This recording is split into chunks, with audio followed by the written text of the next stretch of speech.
안녕하십니까. 이 동영상 강의는 인공지능 기초에 대한 동영상 강의입니다.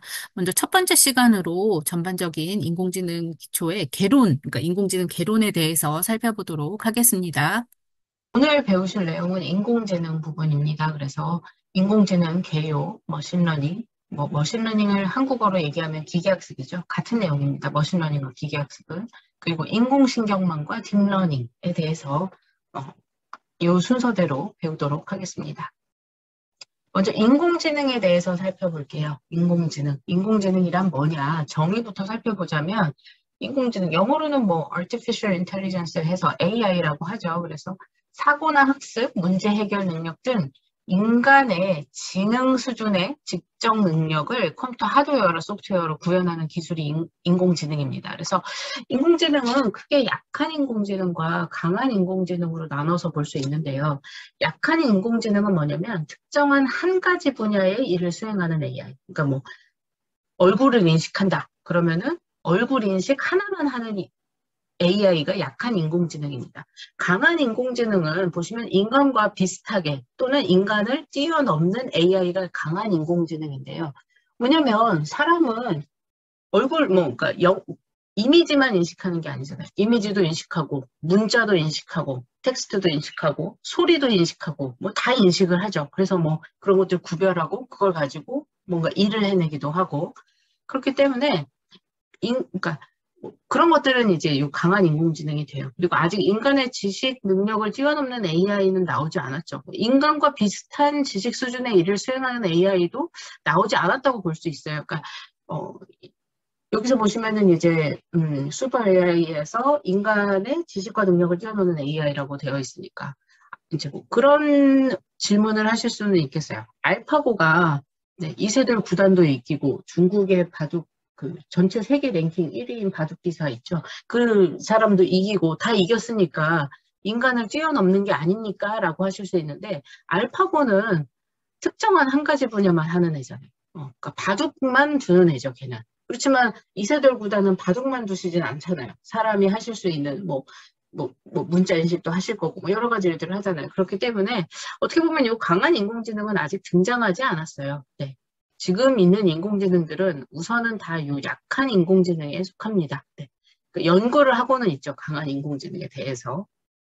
뭐 전이학습을 해가지고 뭐 도메인 트랜스퍼 그런 거 연구하셔가지고 뭐 한 가지 분야에 성능이 좋았던 것들을 다른 분야로 뭐 적용해가지고 한다든가 하고는 있지만 네, 아직은 어떻게 보면 강한 인공지능은 등장하지 않았다고 봅니다.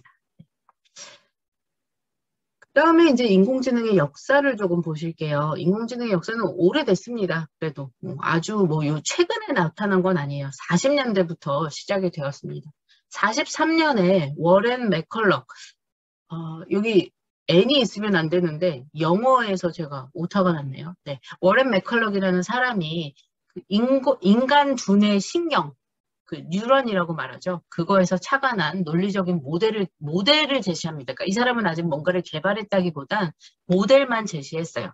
근데 그것이 인공신경망, 뉴럴 네트워크라고 하는 것의 그러니까 가장 기본 형태인 어떻게 보면 그 퍼셉트론이라는 것의 원류가 됩니다.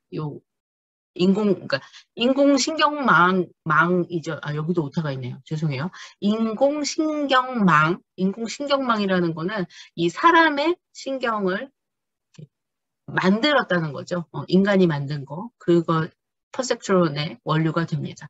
그리고 이제 1950년에 앨런 튜링이 컴퓨터의 역사할 때도 좀 나오긴 하셨었는데, 더 이미테이션 게임이라는 논문을 발표를 합니다. 영화 제목이기도 하죠. 네, 앨런 튜링에 대한 영화, 더 이미테이션 게임 있잖아요.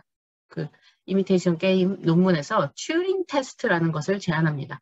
튜링 테스트는 뭐냐면 기계가 생각을 할 수 있느냐라는 테스트예요. 그래서 그 어떤 사람이 A하고도 이렇게 서로 대화를 해요. B하고도 대화를 해요. 그런데 A랑 B 둘 중에 하나는 기계고 하나는 사람이에요. 이랬을 때 A랑 B랑 대화를 나눈 이 사람이 누가 사람이고 누가 기계인지 알아맞힐 수 없다면 그렇다면 기계가 거의 인간과 같다라는 게 이제 저 튜링 테스트인 거죠. 그러니까 튜링 테스트를 통과한 기계가 되는 거죠. 그래서 이 튜링 테스트가 인공지능의 개념적 토대인데, 오타 왜 이렇게 많지? 첫 번째 페이지에. 네, 오타가 너무 많네요. 개념적 토대를 마련했습니다.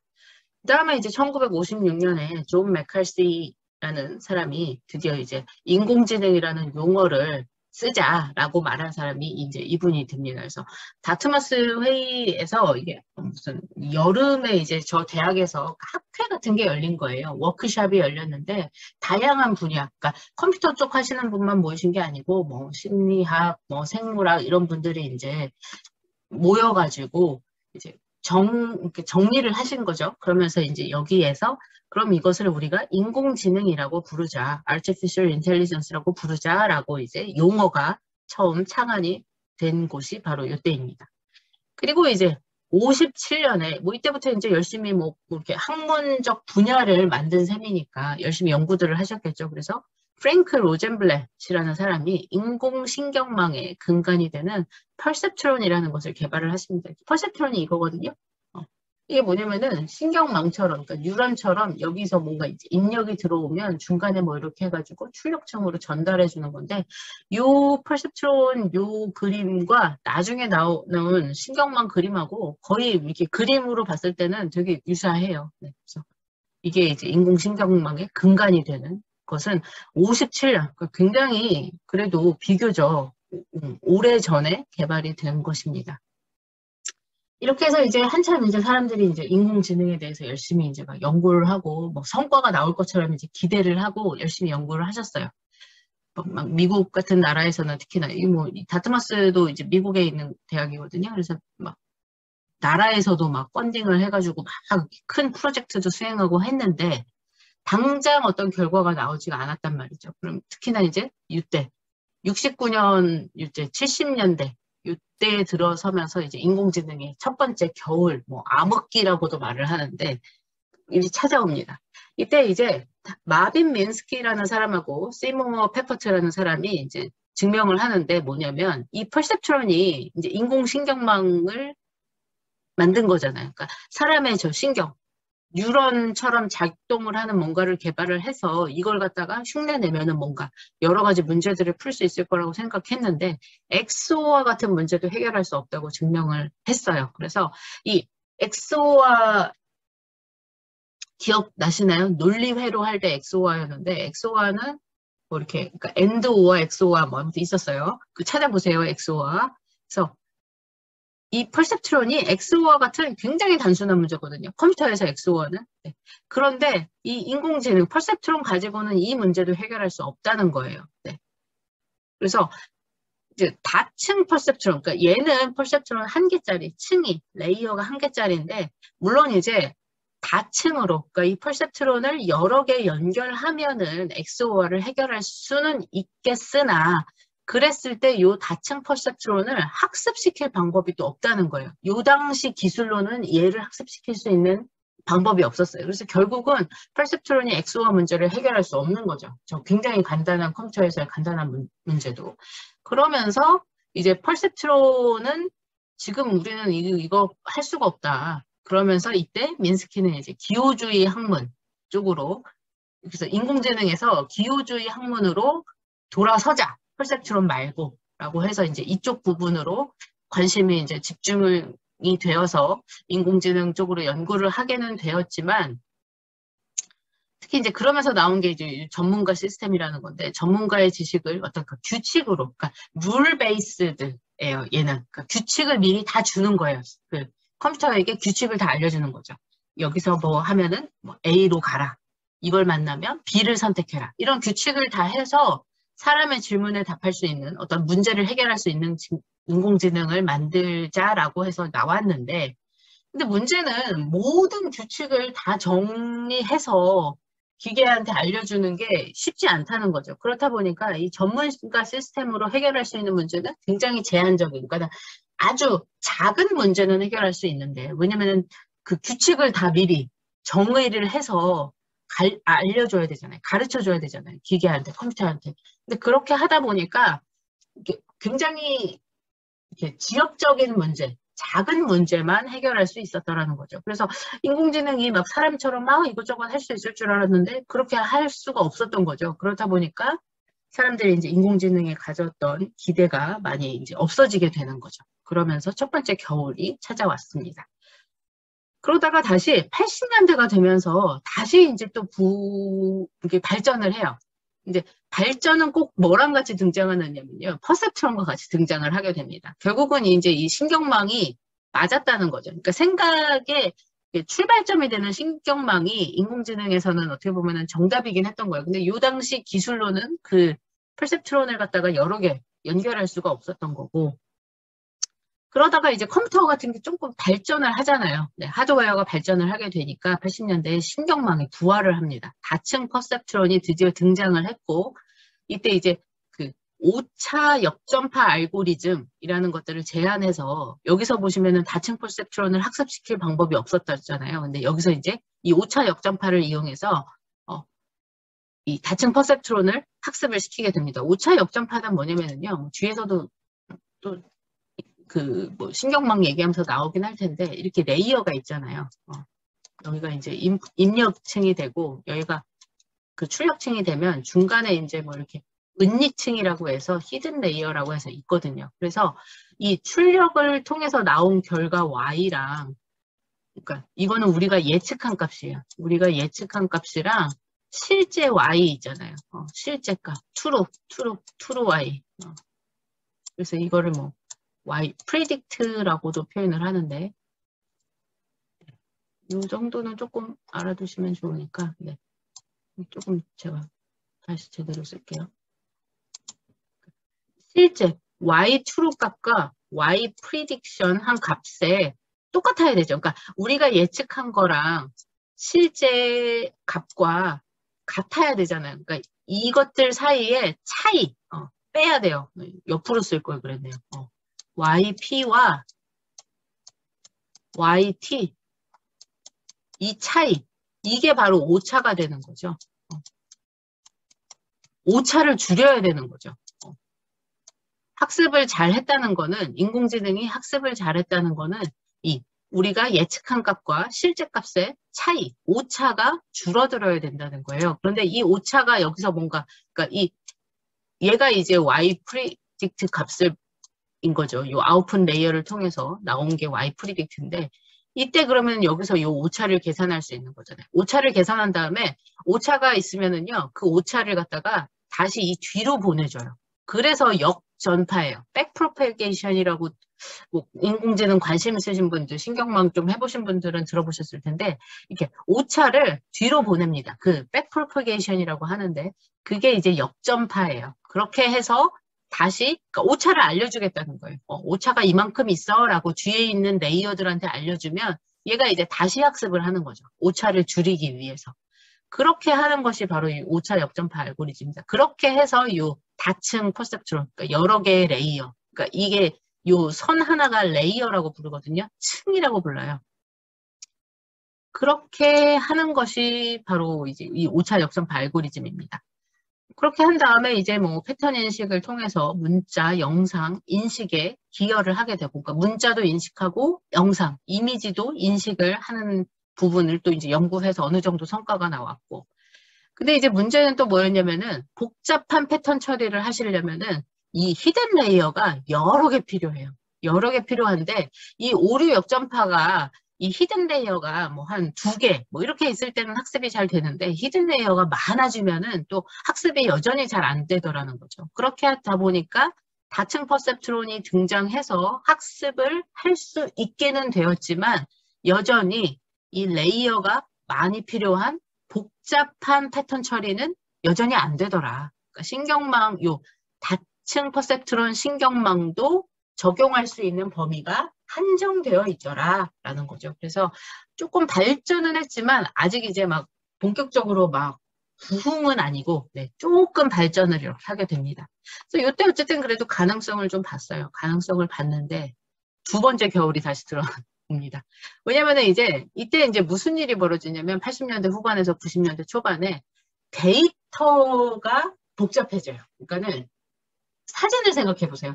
옛날 처음에 디지털 카메라 나오거나 옛날 핸드폰, 그러니까 스마트폰 말고 여러분들은 스마트폰밖에 보신 적이 없으신가요? 막 이렇게 피처폰이라고 해가지고 이렇게 그런 핸드폰 있잖아요. 그런 데서 찍은 사진은 화소도 굉장히 작고 그렇습니다. 근데 이제 요즘 사진은 굉장히 스마트폰에서 찍은 사진도 고화질이잖아요. 그러니까 그렇다 보니까 입력 데이터의 크기가 커지는 거예요. 그러니까 데이터 크기도 커지고 그렇다는 거는 데이터의 어떤 특징도 커져요.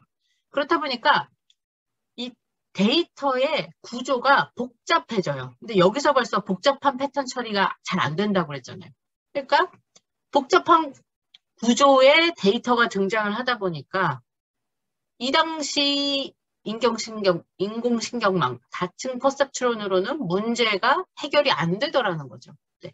그래서 인공신경망에 층을 막 세웠어요. 그러니까 복잡한 문제를 풀려면 중간에 히든 레이어가 많이 필요해요. 근데 저 히든 레이어가 많아지면은 학습에 문제가 발생을 합니다. 그러면서 이제 생겨나는 문제들이 뭐 경사소실, 뭐 베니싱 그레디언트라고 하고 아니면 과적합, 오버피팅, 뭐 그러니까 극소점, 그러니까는 그 로컬 미니멈에 빠져버리는 거예요. 그러니까 우리가 궁극적으로 찾아야 되는 거는 전체에서 제일 낮은 극소점을 해야 되는데, 그러니까 로컬 미니멈, 그러니까 부분적인 극소점을 찾게 되고, 그러니까 무슨 말이냐면 그래프가 막 이렇게 있으면은 우리가 찾아야 되는 극소점은 이 점이에요. 그러니까 이 점을 찾으면은 그 점에서 이런데 여기에 빠져버리는 거죠. 이거는 이제 이런 것을 로컬 미니멈이라고 하거든요. 그래프가 조금 더 위에 있었으면 좋겠는데. 아무튼 그런 식의 문제들이 생깁니다. 그래서 이런 문제들이 생기면서 학습이 안 되는 거예요. 그러니까 이런 문제들은 다 학습이 안 되거나 뭔가 네, 그런 문제들이 생기는 거죠. 그래서 미국에서만 300개 이상의 인공지능 관련 회사가 이 시기에 사라지게 됩니다. 그러니까 이때 다층 퍼셉트론이 등장하면서 아 되겠구나라고 생각을 해서 사람들이 열심히 회사도 만들고 연구도 하고 막 미국에서 뭐 정부에서도 막 펀딩 해가지고 프로젝트 막 대규모 국책 사업도 하고 했는데 잘 안 된 거죠. 이 당시에는 이런 문제들이 이제 생겨나면서 아 역시 아직 안 되는구나. 이것은 안 된단 말인가. 그러니까 사람과 같은 기계를 만들 수 없단 말인가 해서 이제 두 번째 암흑기가 이때 찾아오게 됩니다. 그러다가 안정기에 접어들게 돼요. 네. 그러니까 93년부터 이제 이게 시작이 되는데 2011년까지. 이때 이제 초반에는 네, 우선은 컴퓨터가 대량의 데이터를 기반으로 스스로 학습하고 통계적 결과를 도출할 수 있도록 그러니까 하드웨어의 발달도 좀 도움이 되기는 했고요. 그렇긴 했는데 이제 그러면서 이제 인공신경망을 또 잠깐 포기를 해요. 그러니까 보시면은 맨 처음에 이 신경망이 나왔죠. 근데 신경망을 포기하고 전문가 시스템 하면서 조금 첫 번째 겨울이 왔을 때는 요걸로 갔어요. 그러니까 신경망을 포기하고 일로 갔어요. 그러니까 뭔가 안 되니까 신경망으로. 다시 또 신경망이 등장을 했어요. 근데 또 신경망이 좀 안 돼요. 그래서 또 신경망이 안 되니까 다른 방법을 또 이제 고안해낸 거죠. 그래서 신경망보다 간단은 한데 성능이 좋은 알고리즘들이 등장을 합니다. 그래서 소프트 벡터 머신 이거는 지금도 그래도 쓰기는 써요. 불과 한 5년 전에는 여전히 소프트 벡터 머신이 SVM이라고 하는 서포트 벡터 머신이 이 벡터는 그 행렬 벡터 할 때 그 벡터예요. 네. 그 이거를 많이 썼어요. 네. 이 소프트 벡터 머신도 이렇게 분류하는 거 할 때 이걸 쓰거든요. 애인, 그러니까 뭐 고양이랑 개 분류하고 할 때 뭐 이런 것들을 씁니다. 아니면은 뭐 결정 트리라든가 랜덤 포레스트 이런 알고리즘들이 등장하면서 어느 정도 성능을 냈어요. 그러니까 SVM 같은 경우가 네, 분류하는 거거든요. 개인지 고양인지 알아맞추는 거. 그런 걸 얘가 했습니다. 그리고 이제 또 계속 연구를 해서 97년에 IBM에서 딥블루라는 걸로 이제 체스를 주는 컴퓨터예요. 딥블루는. 그러니까 이 딥블루하고 사람 체스 세계 챔피언 이거는 사람이에요. 네, 가리 카스파로프라는 사람하고 IBM의 딥블루하고 대결을 했는데 네, 끝에 이김인데 아이고 이것도 또 오타네요. 왜 이렇게 오타가 많지? 네, IBM의 딥블루가 이깁니다. 세계 사람 체스 챔피언을 네, 딥블루가 이겨요. IBM에서 계속 이쪽으로 연구를 하는 거죠. 그리고 2011년에 TV 퀴즈 쇼가 이게 뭐냐면은 그 제퍼디라는 거 막 뭐 이렇게 해가지고 막 문제 맞히는 그 인기 있었던 퀴즈 쇼가 있어서 뭐 우승하면은 막 상금 주고 이런 퀴즈 쇼가 있었는데 거기에서 역대 우승자들하고 이 IBM의 왓슨하고 같이 대결을 펼쳐요. 그런데 이 왓슨이 이겼다는 거죠. 그러니까 역대 사람 우승자들 여러 명이었어요. 두 명이었나, 세 명이었나. 아무튼 하고, 얘하고 같이 대결을 한 건데 얘가 이깁니다. 근데 얘가 이겼다는 거는 질문을 이해했다는 거잖아요. 그러니까 얘는 그러니까 뭐 퀴즈 쇼니까 질문하면은 그 대답 삥뽕 눌러가지고 그 대답하는 그거거든요. 그래서 질문을 이해하고 답변을 도출을 얘가 잘 했다라는 거죠. 그뭐 사람처럼 했다는 거잖아요. 네, 그렇게 해서 이때 이제 조금 안정기에 접어듭니다. 그러다가 이제 부흥기가 다시 찾아오는데요. 이 부흥기는 다시 또 이제 신경망이 다시 또 등장을 하게 됩니다. 그래서 이게 이제 1998년에 얀 르쿤, 뭐 미국에서 활동을 하시지만은 이름에서 보면 아시겠지만 뭐 프랑스에서 태어나신 양반이에요. 네. 이얀 르쿤이 합성국 신경망이라는 CNN이라고 많이 들어보셨죠? 미국 그 뉴스 방송국이 아니에요. 네, 이 CNN은 Convolutional Neural Network라는 기술을 발표합니다. 그런데 얘가 맨 처음에 이 사람이 이제 한 거는 그 미국의 그 CNN 관심 있으신 분들은 좀 보셨을 거예요. 이렇게 숫자 0에서부터 9까지 10개의 숫자 있죠. 그게 이제 우편 번호를 쓰는데 미국에서 그 우편 번호를 보고 그 편지를 분류하잖아요. 가야 될 곳을. 그러니까 편지가 도착해야 될 곳을, 그러니까 배달해야 될 곳을 우편 번호 보고 분류를 하는데 사람이 안 하고 기계가 할 수 있지 않을까라고 해서 이제 하면서 네, 이 CNN이라는 것을 발표를 합니다. 그래서 맨 처음에 이 CNN이 나온 것은요, 이미지 처리에서 등장을 해요. 네, 그 숫자를 그러니까 이미지로 만들어서 네, 그 입력 데이터로 집어넣거든요. 그래서 이 얀리쿤이 하고 이 얀리쿤이요, 이 제프리 힌튼의 그 학생이에요. 네, 그래서 이 제프리 힌튼이 토론토 대학이거든요. 그래서 이 인공지능의 부흥기는 맨 처음에 이제 토론토 대학에서 좀 출발을 해요. 제프리 힌튼. 그리고 이 제프리 힌튼은 찾아보면 재밌는 게 많아요. 이분은 영국 분이세요. 제프리 힌튼이 영국 사람이고 그 힉스 입자인가요? 아마 힉스 입자를 그 해가지고 노벨 그 상을 받았던 사람하고 같은 그 대학원 그 연구실 출신인가 그럴 거예요. 대학 옥스퍼드 대학인가 뭔가 아무튼 영국의 그쪽 대학 나오신 분이에요. 그래서 이분은 계속 뭐 여기서 뭐 겨울을 암흑기가 찾아왔던 말던 계속 신경망 연구를 하셨어요. 그러다가 이제 드디어 꽃 피우는 거죠. 그래서 1998년에 요 합성 신경망 기술이 이제 발표하면서 된다. 이게 되네? 라고 이제 된 거죠. 그러면서 이분이 이제 2006년에 심층 신경망, Deep Neural Network라는 걸 이제 사용을 해서 그러면서 이제 본격적인 딥러닝 시대를 견인했고 이분이 이제 딥러닝이라는 용어도 처음 사용하신 분이 이분이에요. 그러니까 그 전까지는 이제 뉴럴 네트워크라고 했었죠. 신경망, 뭐 퍼셉트론 이런 걸 얘기를 했었는데 딥러닝이다. 그러니까 딥러닝이라는 건 뭐냐면요. 그 히든 레이어를 여러 개 쓰면은 딥이 돼요. 저 딥이 말하는 거는 그러니까 깊다는 거예요. 이 네트워크 신경망의 요 히든 레이어를 여러 개를 써서 딥이라고 합니다.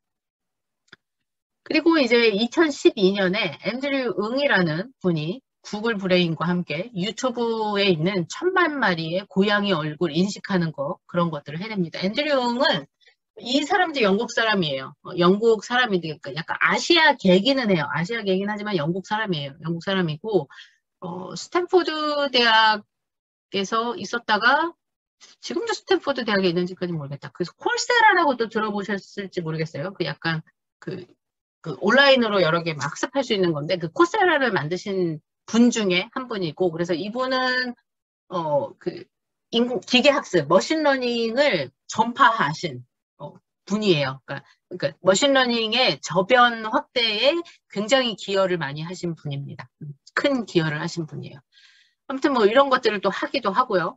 그 다음에 이제 2012년에 CNN 기반, 여기서 CNN이 나왔잖아요. 안리쿤이. 이 CNN을 조금 고쳐서 만든 것이 이제 알렉스 넷이라는 것을 만들어요. 이거 알렉스 넷이라는 건 뭐냐면요. 요걸 만든 사람의 앞에 이름이 알렉스예요. 그래서 알렉스 네트워크다. 그래서 이제 알렉스 넷이라고 하는데 그걸 가지고 이미지 분류 경진대회, 이미지넷 라지 스케일 비주얼 레코그니션 챌린지에서 우승을 합니다. 요 알렉스넷도요. 요 제프리 힌튼 이분 토론토 대학 연구실의 그 사람이에요. 그 학생이에요. 그러니까 약간 좀 처음 인공지능 부흥기는 토론토 대학의 출신 사람들이 많이 이제 아무래도 등장을 합니다. 요 이미지는 라지 스케일 비주얼 레코그니션 챌린지는 뭐냐면요.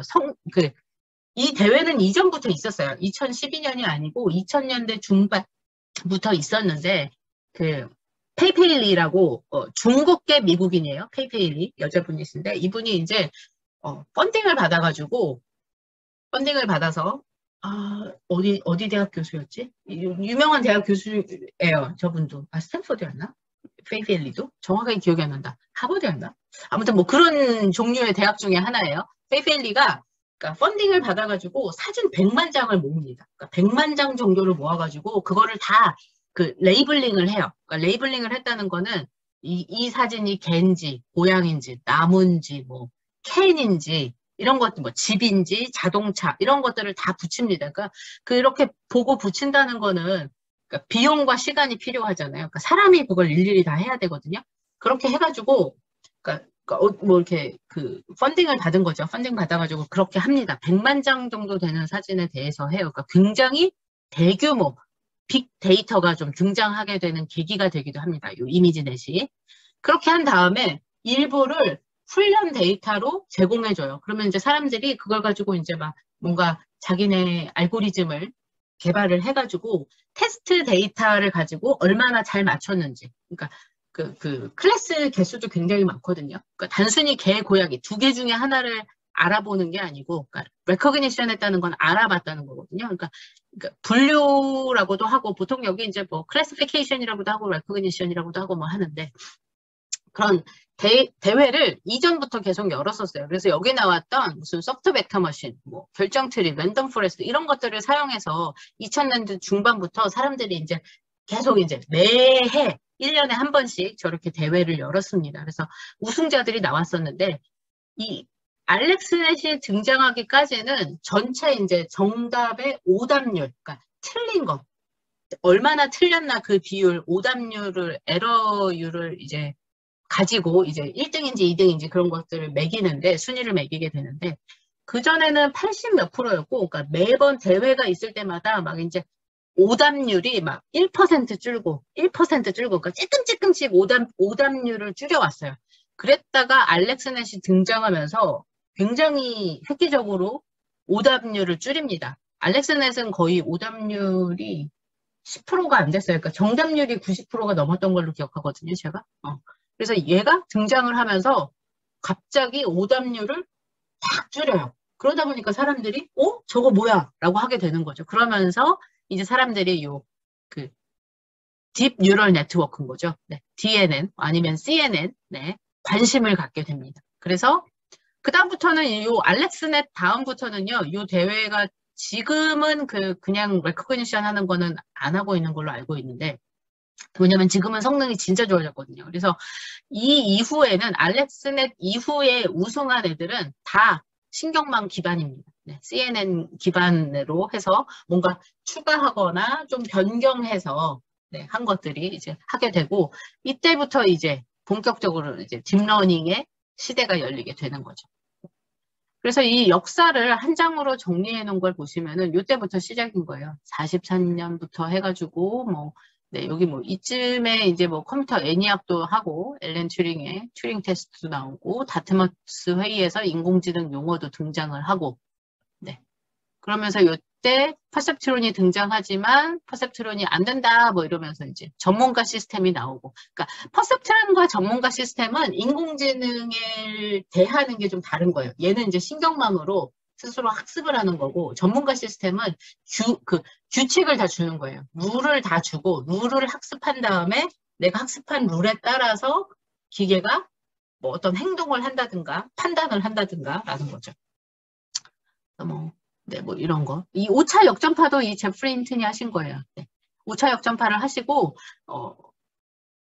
이 제프리 힌튼이, 네, 이 5차 역전파도 한 거고, 그 다음에 이제, 여기에 없긴 한데, 뭐, 아무튼 요즘에 이제 뭐, restricted 볼츠만 머신이라고 해서 약간, 이 CNN에 어떻게 보면은 좀 전 단계 같아 보이는 그런 것도 발표를 하시거든요. 그러니까 이분은 꾸준히 한계를 걸으신 거예요. 꾸준히 한계를 걸으시고, 뭐, 남들이 인기가 있어가지고 사람들이 많이 하든, 인기가 없어가지고 사람들이 다 떠나든, 이분은 그냥 꾸준히 자기 연구를 하셨다가, 그게, 2010년 초반에 와가지고 이제 꽃 피우게 된 거죠. 그래서, 뭐가 됐든, 한 길만 쭉 파는 것도 중요한 것 같아요. 네. 그래서 하고 뭐 합성곡 신경망 근데 소프트벡터 머신도 굉장히 좀 획기적인 애였어요. 네. 아무튼 그래서 딥러닝 구글의 고양이 인식이 있고 알파고와 이세돌의 바둑 대결 이제 2016 딥마인드의 알파고 해서 뭐 있었죠. 그것도 이제 인공지능의 사건 획기적인 사건 중에 하나입니다. 그래서 뭐 이런 식으로 이제 인공지능이 발달을 해 왔습니다. 그래서 인공지능의 어떤 현재까지의 역사를 봤다면 인공지능의 미래에 대해서도 마지막으로 좀 살펴볼게요. 인공지능의 미래 하면서 나오는 얘기가 이 특이점 얘기가 나와요. 그러니까 싱귤레리티라고 하는데 이 특이점이라는 용어가 등장한 거는 1950년 요때예요. 네, 그러니까 특이점이 뭘 특이점이라고 하냐면 인공지능이 인간 뇌의 능력을 넘어서는 순간. 그러니까 말하자면 여기서 말했던 슈퍼 AI가 등장하는 순간이 바로 저 특이점입니다. 싱귤레리티.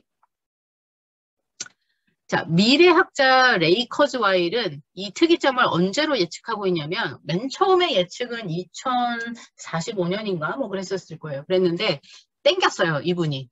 이 레이 커즈와일이 예측한 것 중에 하나가 뭐였더라? 자율주행 자동차도 이분 예측하셨나? 아무튼 뭐 이게 많이 예측하신 것들이 맞았죠. 맞아 떨어졌으니까 이 사람의 말에 주목을 하는 거겠죠. 이 사람이 예측한 특이점이 처음에는 한 45년인가 그랬던 걸로 기억하거든요. 그랬는데 이걸 그러니까 앞당겼어요. 더 빨리 올 거래요. 2029년이 되면은 네, 슈퍼 AI가 등장할 거라는 거죠.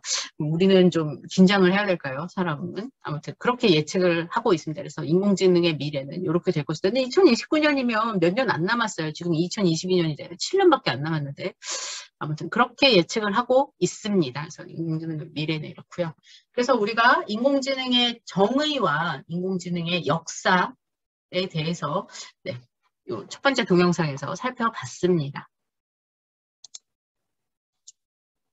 이번 동영상에서는 네, 머신러닝에 대해서 살펴보도록 하겠습니다. 머신러닝 기계학습이죠. 그래서 머신러닝에 대해서 들어가기 전에 인공지능과 머신러닝과 딥러닝이 어떤 관계인지 좀 살펴볼게요. 이것들을 막 섞어서 막 쓰는데요. 조금 달라요. 개념도 좀 다르고 이렇게 범위라고 해야 될까? 그게 좀 다릅니다. 그래서 이렇게 집합으로 보시면 될 것 같아요. 집합으로 보시면 여기가 좀 사각형으로 되어 있긴 한데 가장 큰 게 인공지능이에요. 인공지능이 있고 인공지능의 한 부분이 머신러닝이에요. 그러니까 머신러닝이 아닌 인공지능도 있어요. 아까 룰 베이스 같은 거. 걔는 룰 베이스드는 네, 주로 이렇게 뭐 학습이라고 보지는 않으니까. 네, 머신러닝이 있고 이 머신러닝 안에 딥러닝이 있습니다. 그러니까 머신러닝과 딥러닝이 같은 게 아니에요. 네. 머신러닝이면서 딥러닝이 아닌 것들도 있어요. 아까 제가 말씀드렸던 서포트 벡터 머신 이런 애들은 딥러닝이 아니지만 머신러닝이거든요. 그런 것들이 이렇게 있습니다. 그래서 이게 약간 집합의 포함 관계라고 보시면 될 것 같아요. 그래서 이렇게 생겼다라는 걸 머릿속에 넣어두시고 살펴보겠습니다.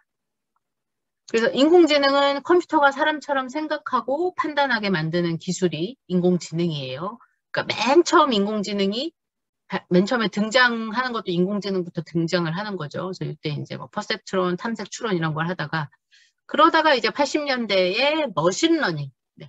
머신러닝은 인공지능의 한 분야인 거예요. 그래서 인간처럼 생각하고 판단하는 것 중에서도 특히 인간의 학습 능력에, 그러니까 여기 러닝이 들어가잖아요. 네, 학습 능력과 같은 기능을 컴퓨터에 부여해서 얘가 스스로 학습을 하는 거예요. 그러니까 사람처럼 생각하고 판단한다는 건 여러 가지가 있는데, 사람이 할 수 있는 건 여러 가지가 있는데, 그 중에서 사람의 학습하는 능력에 초점을 맞춘 것이 머신러닝입니다.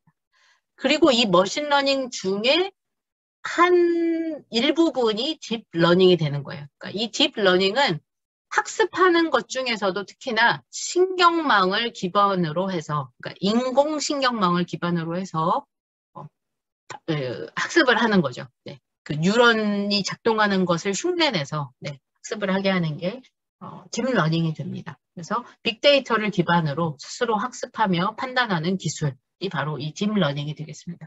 그래서 이 딥러닝이 발전할 수 있었던, 그러니까 딥러닝이 탄생할 수 있었던 거는 빅데이터가 있었기 때문이에요. 그런 이미지넷 데이터셋이라든가 굉장히 커다란 100만 장의 사진이 있는 그런 데이터라든가 그것만 있었던 건 아니고요. 하드웨어의 발달도 사실은 뒷받침이 돼야 돼요. 그러니까 딥러닝은 사실은 빅데이터와 하드웨어의 발전이 있었기 때문에 탄생할 수 있었습니다. 그래서 지난번에 우리가 예전에 컴퓨터 개요할 때 배웠었는데 CPU 말고 GPU가 등장을 하죠. 걔는 원래 그래픽 처리를 위해서 등장을 했는데 GPU를 계산하는 데도 쓸 수 있었단 말이에요. 그래서 이 빅데이터 처리가 가능하도록 그러니까 도와주는 역할로 이제 GPU가 그런 역할을 했다는 거죠. 그런 것들이 가능하면서 이 딥러닝을 쓸 수 있게 그러니까 딥러닝이 발전하게 되었습니다. 네. 이런 관계가 있다는 걸 염두에 두시고 머신러닝에 들어가 볼게요. 머신러닝의 정의부터 살펴보시죠. 그러니까 가장 유명한 정의는 59년에 알설 세뮤얼이라는 사람의 정의가 제일 유명합니다. 그래서 머신러닝은 컴퓨터가 인간처럼 학습하고 행동하도록 하는 과학이며 관찰 및 실제 단어의 상호작용 형태로 데이터와 정보를 제공함으로써 시간이 지남에 따라 자율적으로 학습을 향상시키는 과학이다라고 머신러닝을 정의를 했습니다. 일반적으로는 그냥 쉽게 말하면은 이 내용이 뭐냐면 주어진 데이터를 기반으로 기계가 스스로 학습하는 게 머신러닝이다. 그러니까 데이터를 주면 데이터를 가지고 얘가 학습을 스스로 한다. 가르쳐 주는 게 아니고 이게 이제 머신러닝이 되겠습니다. 머신러닝의 수행 과정은 간단하게 이렇게 4가지 단계로 나누어서 볼 수 있습니다. 맨 처음에는 그래서 머신러닝은 데이터가 중요해요. 데이터를 기반으로 얘가 학습을 하거든요. 그래서 데이터를 수집을 해야 되죠. 그래서 수집된 데이터의 품질과 양에 따라 어떤 모델의 성능이 결정이 됩니다. 그래서 작년인가요? 재작년인가요? 뭐 정부에서는 뭐 뉴딜 정책 뭐 이런 거 해가지고 데이터 수집 막 그런 거 하고 사람들 뭐 레이블링을 시킨다 뭐 이런 것들 했었잖아요. 그래서 이 데이터가 굉장히 중요해요. 그리고 품질과 양에 따라라는 건 뭐냐면 데이터가 적으면 학습을 잘 못해요. 데이터가 많아야 되고요. 그리고 품질이 좋아야지 돼요. 그러니까 예를 들면은 뭐 강아지 사진, 고양이 사진, 뭐 강아지인지 고양이인지 하는데 강아지가 여기에 쬐끄맣게 이렇게 있어요. 뭔가 잘 보이지도 않아요. 흐릿해요. 그렇다면은 얘는 품질이 안 좋잖아요. 그러면 이거는 학습 데이터로 쓰기에 적절하지 않다는 거죠. 그렇지만 또 다양한 걸 학습을 해야 되니까 예를 들면은 강아지가 다 정면 사진만 있다. 라고 하면은 나중에 그 정면 사진만 가지고 공부를 한 경우에는 이제 강아지의 뒷모습을 보면은 강아지인지 알아맞추기 어려울 수 있다는 거죠. 그래서 다양한 강아지의 앞, 뒤, 옆 모습이 다양하게 있어야 된다는 거예요. 데이터로, 학습 데이터로. 그런 식으로 이렇게 품질과 양을 관리를 해줘야 합니다. 데이터를 수집을 하면은 전처리가 또 필요해요. 잘못된 게 필요하고 뭐 필요 없는 건 빼버리기도 해야 되고 필요에 따라 정규화를 한다고 되어 있는데 그러니까 정규화는 뭐냐면 예를 들어서 키를 나타내는 단위는 뭐 센티미터잖아요. 우리나라는 센티미터죠. 근데 뭐 저쪽은 피트를 쓰죠. 미국이나 이런 데는. 그러니까 그런 그러니까 단위가 다를 수 있잖아요. 그런 것들을 하나로 합쳐줘야 된다는 거죠. 왜냐면은 우리나라는 뭐 160cm, 1m 60 이렇게 하는데 걔네는 무슨 5피트 뭐 어쩌고 뭐 이런 거 쓰죠. 네. 몇 인치 뭐 이런 거. 그런 단위를 통일해 주는 것을 정규화라고 보시면 돼요. 그러니까 필요에 따라서 이런 것들을 해야 되고요. 그다음에 데이터 변환이 또 필요할 수도 있어요. 그런 것들을 해주는 것이 바로 이 전처리입니다. 그러니까 전처리를 잘 해야지 돼요. 물론 이제 데이터 수집 단계에서 굉장히 잘 했으면은 전처리가 필요 없을 수 있는데 그래도 전처리는 뭐 안 할 수는 없습니다. 네, 뭐 검수라고도 하고 수집된 데이터를 뭐 검수한다고 볼 수도 있어요, 전처리. 네, 이렇게 한 다음에 모델 학습을 합니다. 이 데이터를 집어넣어서 머신러닝 모델을 생성을 하는 거예요. 네, 모델을 만들고 이 모델을 그러니까 이 데이터로 학습해서 모델을 만드는 거예요. 그러니까 모델을 생성해서 데이터로 학습, 아니면은 데이터 학습을 통해서 모델 생성, 뭐 이렇게 표현하기도 하는데, 아무튼 학습의 결과물이 모델이 돼요. 학습의 결과물은 모델이에요. 이 모델을 근데 이제 뭐 우리가 그 코딩을 할 때는 보통 이제 모델 껍데기를 만들어 놓고 그 걔를 갖다가 학습 데이터로 피팅을 시키거든요. 그러니까 그런 입장에서 보면은 모델을 생성해서 학습을 시키는 건데 어쨌든 최종 결과물은 모델입니다. 어. 이 모델이 얼마나 학습을 잘했는지 성능을 시험을 해야 되겠죠, 마지막으로. 이게 이제 성능 테스트인데 모델의 일반화 정도를 평가합니다. 일반화 정도라는 건 뭐냐면요. 그러니까 어떤 학습 데이터가 있어요. 네, 트레이닝 데이터라고 하는 학습 데이터가 있죠. 이 데이터를 가지고 모델이 학습을 하죠. 그러면은 이 학습 데이터에 대해서는 얘가 굉장히 답을 잘 맞춰요. 그러니까 뭐 문제의 정확도, 보통 accuracy로 만약에 얘기를 하면, 분류 정확도로 얘기를 하면 accuracy가 막 99%예요. 이 학습 데이터에 대해서는 내가 이걸 가지고 공부했으니까 공부한 그걸 가지고는 굉장히 잘 맞추는데 이 학습 데이터가 아닌 어떤 다른 데이터, 새로운 데이터가 들어왔어요. 새로운 데이터를 가지고 이 모델에 집어넣더니만 그때는 액큐레시가 50%밖에 안 됐어요. 이랬을 때는 일반화가 안 된 거죠. 그러니까 얘는, 이 모델은 이 학습한 자기가 가지고 공부한 재료, 학습 데이터에 대해서는 굉장히 잘해요. 그렇지만 우리가 이 모델을 학습했다는 거는 요 데이터만 가지고 일을 하려는 게 아니잖아요. 이 바깥에 있는 다른 실제 생활에, 실제 세상에 있는 데이터에 대해서도 얘가 그 똑같은 일을 잘 해내야 되잖아요. 그렇기 때문에 얼마나 이 학습 데이터가 아닌 다른 데이터에 대해서도 이 모델이 해야 할 일을 잘 하느냐, 문제를 잘 맞추냐, 요게 바로 일반화입니다. 그래서 그런 일반화 정도를 평가를 해요. 그래서 테스트를 할 때는 훈련 데이터, 이 트레이닝 데이터가 아닌 테스트 데이터라고 해서 여기에 사용하지, 훈련의 학습에 사용하지 않았던 데이터를 사용을 합니다. 그래서 얘를 가지고 이 일반화, 제너럴라이제이션을 평가를 하게 됩니다. 이런 과정으로 머신러닝이 수행이 됩니다. 데이터가 굉장히 중요하다고 말씀드렸잖아요. 그래서 데이터의 유형에 대해서 살펴보시겠습니다. 데이터는 크게 세 가지 데이터가 있어요. 학습 데이터, 트레이닝 데이터, 뭐 또는 훈련 데이터라고도 해요. 얘는 모델 학습에 사용되는 데이터예요. 간단하죠? 그 다음에 아까 제가 여기서 말씀드렸던 성능 테스트할 때 쓰는 게 테스트 데이터예요. 모델 학습이 잘 되었는지 측정하는 데이터. 그래서 이 두 가지만 있을 것 같은데 중간에 보시면 검증 데이터라는 애가 있어요. 밸리데이션 데이터. 얘는요, 학습 정도를 점검하기 위한 데이터예요. 근데 뭐 경우에 따라서 검증은 생략되기도 해요. 이 과정은. 그래서 이렇게 두 가지만 있기도 하고, 그런데 이 두 가지만 있는 것보다 이 검증 데이터가 있는 게 조금 더 모델이 왜냐면 이 검증을 해봐가지고 만약에 안 됐으면은 다시 학습을 하게 하거든요. 그래서 이 검증 데이터가 있는 것이 좀 더 튼튼한, 강인한 모델을 만드는데 네, 도움이 됩니다. 그래서 검증 데이터는 보통 학습 데이터의 한 20% 내외를 사용을 하게 됩니다. 그런데 뭐 20%까지 사용 못하는 경우도 있기는 해요. 왜냐면은 데이터를 많이 모으는 게 힘들기 때문에.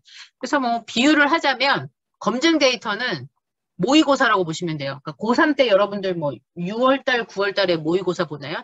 전국 모의고사?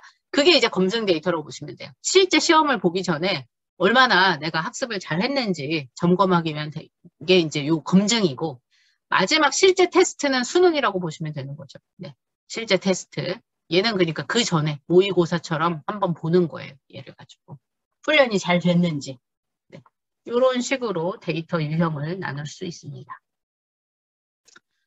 모델이란 말을 계속 이제 했는데, 모델은 뭐냐? 그러니까 주어진 문제가 있죠. 예를 들면 강아지하고 고양이하고 구별하는 문제라든가 그런 문제들이 있어요. 아니면은 어떤 그 글자를 인식한다든가, 아니면은 요 문장을 하나 주면 요 문장 다음에 이어질 문장을 만들어낸다든가 그런 생성하는 것도 있어요. 텍스트에서. 그런 문제를 해결하기 위해서 데이터를 가지고 어떤 알고리즘을 학습을 시키면 머신러닝 모델이 만들어지는 거예요. 네, 데이터를 가지고 알고리즘 학습을 시키면. 그래서 보통 이 학습된 최종 모델을 약간 이렇게 함수, 그러니까 수식으로 나타날 때 이렇게 fx라고 나타냅니다. 그러니까 fx에 어떤 학습이 들어가는데 학습에 재료로 들어가는 게 이제 알고리즘하고 데이터인 거예요. 알고리즘하고 데이터를 넣어서 학습을 시키면 이런 fx라는 모델이 나온다. 그래서 신경망에서 우리가 보통 이제 뭐 CNN이나 뭐 이런 그 딥러닝 할 때 딥 뉴럴 네트워크 얘네들은 다 신경망이잖아요. 이 신경망에 학습을 한다라고 할 때 이 학습 내용은 가중치, 모델의 가중치를 학습을 하게 돼요. 모델의 가중치를 학습하게 돼요. 여기서는 사실 그래서 알고리즘 데이터라고 나오는데 보통은 어떤 식으로 쓰시냐면 fx 모델이라고 하면 이 모델은 네, 이 입력하는 재료가 뭐냐면은 x, 그러니까 x는 데이터를 말해요. 그러니까 데이터 x고 중간에 이제 이렇게 W로 표시를 합니다. 이 W가 바로 이 가중치가 되는 거고요. 저 W는 뭐냐면 아마 뒤에 다시 나올 것 같긴 한데 맨 처음에 이렇게 입력을 하잖아요. 그리고 이렇게 층이 있다고 했죠. 층이 있고 여기 최종 아웃풋이 있잖아요. 얘네들이 이렇게 다 연결이 돼요. 이렇게 연결이 되는데 여기도 뭐 이렇게 연결이 되고 뭐 노드들 간의 연결인데 요 연결되는 여기 이 연결 값을 W라고 해요. 이거는 아마 뒤에서 한 번 더 네, 조금 더 자세한 그 저이 나온 부분에서 제가 설명을 드릴게요. 아무튼 그래서 이렇게 모델을 보통 만들어요. 학습이 끝나면 최종 모델이 나옵니다. 그러니까 학습의 결과물이 모델이라고 보시면 돼요. 학습의 결과물이 모델. 그리고 학습한 내용은 모델 안의 어떤 가중치라는 게 있어요. 그것을 학습을 하는 거예요. 그러니까 신경망에서는. 있고, 그다음에 머신러닝 분류를 또 좀 보실게요. 머신러닝은 크게 세 가지로 나누거나 네 가지로 나눠요. 이 반지도 학습, 세미는 이렇게 있기도 하고 없기도 해요. 분류를 할 때 우선은 지도 학습과 비지도 학습, 강화 학습으로 나누고요. 네, 요 반지도 학습은 따로 떼내기도 하고 굳이 얘기를 안 하기도 합니다. 그래서 지도 학습부터 조금 보실게요.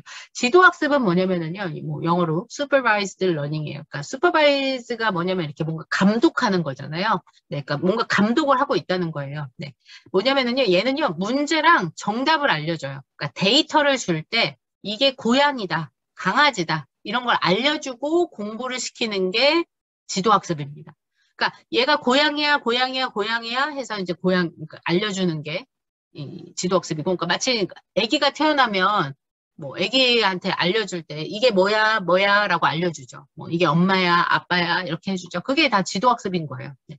그래서 이 지도학습에서 푸는 문제는 예측이에요. 그러니까 이게 고양인지 강아지인지 알아맞추거나, 그거는 분류죠. 고양인지 강아지인지 알아맞추는 분류라든가. 예측은 이제 뭐 예를 들면 과거 10년 동안의 집값 데이터를 주고 앞으로의 집값이 어떻게 변화할지를 예측한다든가 뭐 그런 게 예측이에요. 이런 게 이제 지도학습이고, 비지도학습은 뭐냐면요, 이런 레이블이 없어요. 그러니까 데이터를 잔뜩 주는데 레이블이 없어요. 그렇다는 건 마지막에 분류를 할 수는 없겠죠. 데이터가 없으니까. 대신 얘는 뭘 하냐면요, 분집 같은 걸 합니다. 그러니까 사진을 엄청 많이 주고 얘네들을 네가 보고 알아서 두 개로 이렇게 클러스터링을 해봐라는 거예요. 분집화를 해봐라는 거예요. 그러면은 얘는 이게 고양이라고 부르는지 강아지라고 부르는지는 몰라요. 왜냐면 레이블 정보가 없으니까 데이터에. 그런데 그냥 알아서 분류를 합니다. 이렇게 생긴 애들은 뭐 수염이 뭐 이렇게 있고 이런 애들을 하나로 묶고 강아지들을 하나로 묶고 여기까지 하는 게 분집이에요. 얘는 그러니까 레이블이 없어요. 그러니까 여기서 답이라는 거는 정답이라는 건 레이블 정보를 말해요. 이게 비지도 학습이에요. unsupervised learning. 네. 반지도 학습은 뭐냐면은요.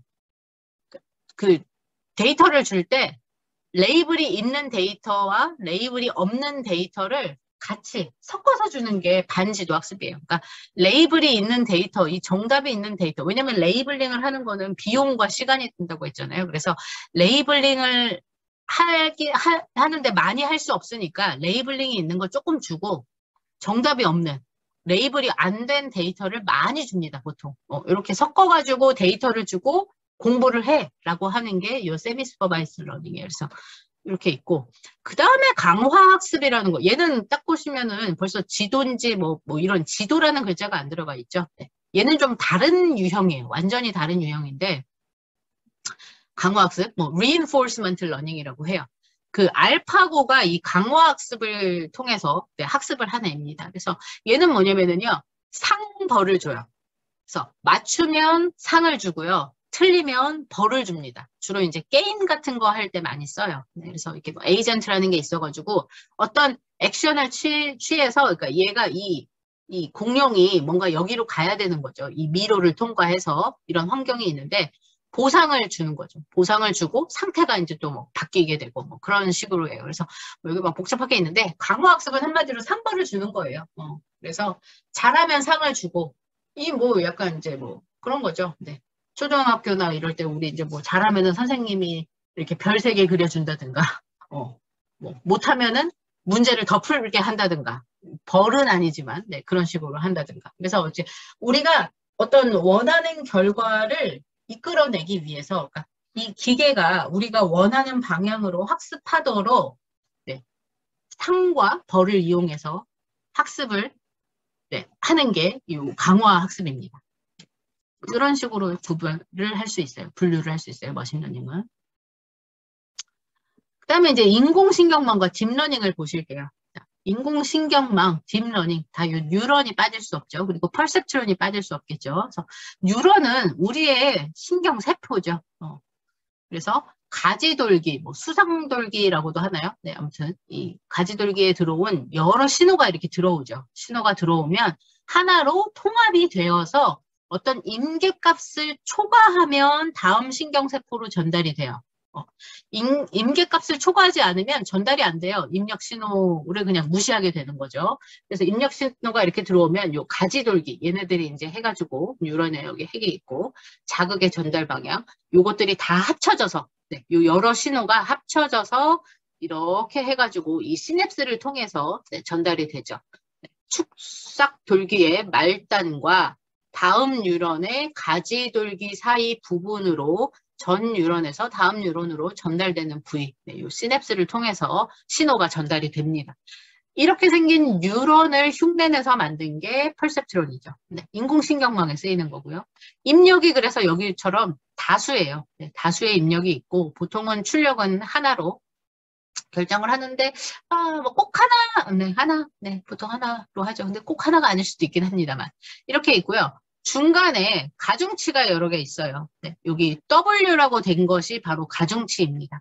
그래서 출력값과 여기 출력값이라는 건 아까 말씀드렸던 예측값, 우리가 예측한 값과 목표값이 이제 실제 값이에요. 그러니까 출력값은 아까 제가 말씀드렸던 Y 프리딕션 한 값, Y 프리딕트라고도 하고, 목표값은 Y2로 실제 값.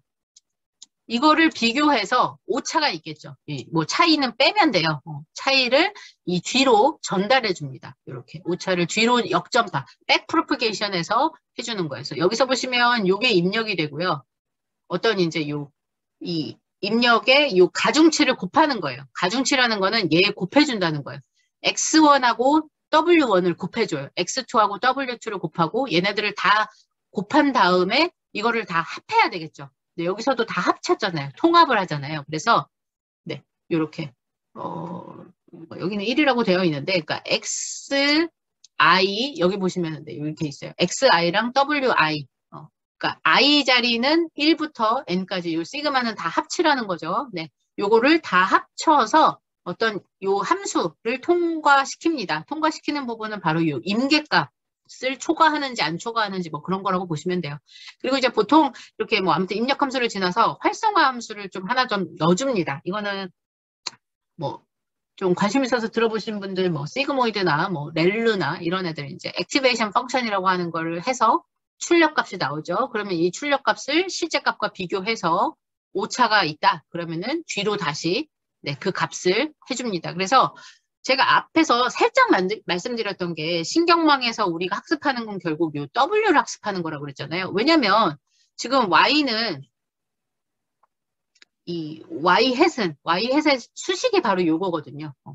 W 곱하기 X잖아요. 근데 W 곱하기 X인데 X는 우리가 손댈 수 없는 거죠. 얘는 그냥 입력이에요. 입력값이기 때문에 얘는 우리가 바꿀 수 없어요. 얘는 우리가 조정하는 값이 아니에요. 그렇죠? 그러면은 요 Y 값이 바뀌려면 W가 바뀌거나 X가 바뀌어야 되는 거잖아요. 근데 X는 우리가 손댈 수 없으니까 뭘 손대야 돼요? 그러니까 W를 바꿔서 W를 막 값을 바꿔가지고 이 Y 햇이 실제 Y랑 같아지도록 만들어야 되는 거죠. 그렇기 때문에 신경망에서 학습을 하는 건 바로 이 W입니다. 이 W 값을 조정하는 거예요. 이 W 값을 조정해서 이 Y 프리딕트가 Y true의 그라운드 트루스 값에 같아지도록 만드는 거죠. 그 학습을 하기 위해서 오차를 계산한 다음에 오차를 알려주는 거예요. 얘한테. W 너네 지금 상태로는 안 돼. 그러면은 오차가 이렇게 많아. 오차를 줄여야 되니까 니네 W 값을 다시 바꿔봐 라고 W 값을 다시 학습해 라고 해주는 거죠. 네. 이런 식으로 학습이 일어나요. 신경망에서. 네. 퍼셉트론을 통해서 하고 이런 게 한 개만 있는 게 아니고 그러니까 여러 개 있는 거죠. 딥러닝은. 그래서 딥러닝은요. 중간에 은닉층이 이렇게 많아요. 그래서 여기 보시면은 지금 이게 뭐 이런 걸 노드라고 우리가 보통 부르는데 노드와 노드 사이가 다 연결이 돼 있어요. 다 연결이 돼 있고 여기가 이제 뭐 W11 뭐 이게 W12, W13 뭐 이런 식으로 다 되는 거죠. 그래서 이렇게 되어 있습니다. 그래서 주로 은닉층이 3개 이상일 때 딥러닝이라고 보통은 합니다. 근데 요즘 쓰는 거는 3개 정도가 아니에요. 그러니까 이렇게 뭐 이렇게 100개 단위 막 이런 식으로 씁니다. 요즘 정말 성능이 좋다고 하는 것들은. 자, 인공신경망 프레임워크를 마지막으로 말씀을 드릴게요. 네, 인공신경망 뭐 프레임워크라고도 하고 라이브러리라고도 하는데 다양한 인공신경망 프레임워크가 있습니다. 제일 유명한 게 구글의 텐서플로우하고 뭐 딥러닝 하신다 그러면은 텐서플로우 좀 써보거나 들어보셨겠죠. 아니면은 페이스북의 파이토치. 그래서 이게 2018년 기준으로는 텐서플로우가 제일 인기가 많고요. 그다음에 이제 케라스가 조금 사용하기가 쉬워서 케라스는 이제 텐서플로우 위에서 돌거든요. 네. 케라스가 있고 파이토치가 있고 예전에는 카페에도 많이 썼어요. 얘는 카페가 어디였더라? 카네기 멜론이 아니고 아무튼 있었는데 뭐 피아노는 정말 정말 예전 거고 이런 식이었는데 요즘에 파이토치가 많이 올라갔어요. 파이토치는 이렇게 텐서플로어보다 조금 사용하기가 쉬워서 네, 파이토치도 좀 요즘엔 많이 올라간 상태입니다. 그래서 만약에 여러분들이 딥러닝을 처음 공부해 보겠다라고 하시는 분들은 텐서플로어보다 파이토치로 시작하기를 권해드려요. 얘가 조금 더 초보자가 쓰기 쉬워요. 둘 다 근데 이제 파이썬을 쓰셔야 되긴 해요. 네, 텐서플로우나 파이토치나. 네, 아니면은 케라스로 시작을 하시던가. 요 둘 중에 하나로 시작을 하시면은 좋을 것 같고. 근데 뭐 이제